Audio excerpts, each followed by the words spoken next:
Julie Bishop, just one quick question before we leave this subject.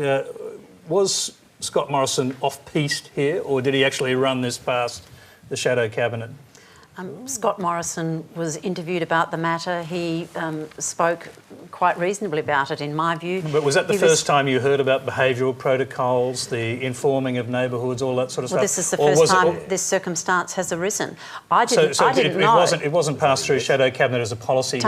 Tony, I didn't know that there were people on bridging visas living in squalid conditions in Parramatta, and the government didn't know. So, I didn't know seriously, that the government are you saying that young... he made it up as he went along because he was shocked by what he heard? I'm not saying that. I'm saying that we were responding to a circumstance that we hadn't realised had got so bad, that the government had lost control of the whole detention network. I'm just curious, was it a Scott Morrison frolic, or was it its decision? Let's start focusing on the real issue and stop trying to demonise Scott Morrison, and let's look at what's actually happened here. What's actually happened here? Poor old Scott, as opposed to everyone else who's been demonised. Let Scott be free, you know.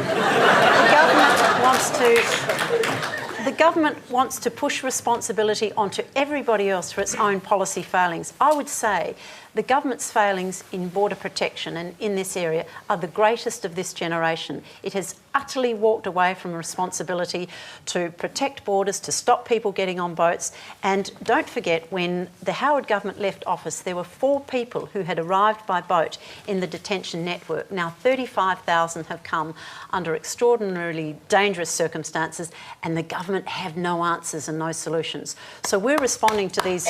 Thank you, Rosin. We're responding to the circumstances as they unfold, and I think people would be shocked to know that the government's put people on bridging visas, put them out into the community, and have got no idea of the circumstances in which they're living. Oh, yes, they do. Okay. No, that's not right.